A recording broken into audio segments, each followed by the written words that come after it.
മനസ്സുമാരെ, ഞാൻ മജീദാണ്. ഇന്ന് ഈ ഇതിൻ്റെ സീലിങ്ങിൻ്റെ പണിയെന്നോ ഇത് പറയാനല്ലാന്ന് ഞാൻ വീഡിയോസിൽ വന്നിരിക്കുന്നത്. എന്നുവെച്ചാൽ ഇപ്പോൾ ഇസ്രായേലും അതേമാതിരി ഇറാനിലും യുദ്ധം അങ്ങോട്ടും ഇങ്ങോട്ടും നടക്കുകയാണ്.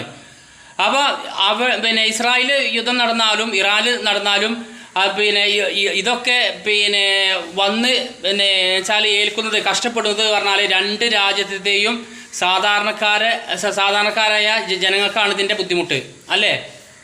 എന്നിട്ട് ഇതിനെപ്പറ്റി അറിയാൻ വേണ്ടി എന്നുവെച്ചാൽ 24 മീഡിയ 1 ഏഷ്യാനെറ്റോ എന്നുവെച്ചാൽ വാർത്താ ന്യൂസ് കാണുമ്പോൾ അതിൽ കുറച്ച് കമൻ്റ് ഉണ്ട്. ആ കമൻറ്റ് ബോക്സ് വായിക്കുമ്പോൾ സങ്കടമാണ്, തമാസറിയില്ല, സങ്കടം.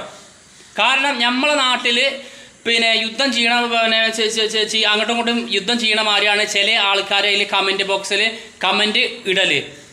നിങ്ങൾക്കറിയോ എന്ന് വെച്ചാൽ നമ്മളെ ഇന്ത്യ രാജ്യത്തേക്ക് എന്ന് വെച്ചാൽ പെട്രോളായാലും ഡീസലായാലും ഇങ്ങോട്ട് കയറ്റുമതി ചെയ്യണത് ഇങ്ങോട്ട് കൊണ്ടുവരുന്നത് പറഞ്ഞാൽ ഇറാനാണ്. അവിടെ അങ്ങോട്ടും ഇങ്ങോട്ടും യുദ്ധം ചെയ്ത് കഴിഞ്ഞാൽ നമ്മളവിടേക്ക് ഡീസലും പെട്രോളും എത്തിയിട്ടില്ലെങ്കിൽ നമ്മളെ നാട്ടിലത്തെ അവസ്ഥകൾ ആലോചിച്ചാൽ കാണി.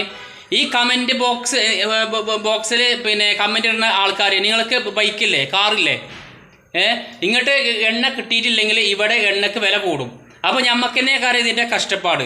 പിന്നെ പറഞ്ഞാൽ ഇറാനിലായാലും എന്നുവെച്ചാൽ ഇസ്രായേലായാലും അങ്ങോട്ടും ഇങ്ങോട്ടും അവിടെ ഇവിടെയും ബോംബ് ഇടുമ്പോൾ അവിടുത്തെ സാധാരണക്കാർക്കാണ് ഇതിൻ്റെ ബുദ്ധിമുട്ട് എന്ന് നിങ്ങൾക്ക് ഒന്ന് ഓർക്കണം. എന്നിട്ട് ആ കമൻറ്റ് ബോക്സിൽ അത് ഓല അങ്ങനെ മറ്റോലിങ്ങനെ റൂസറും പൊളിയുണ്ട് മനസ്സുമാരെ നിങ്ങൾക്ക്.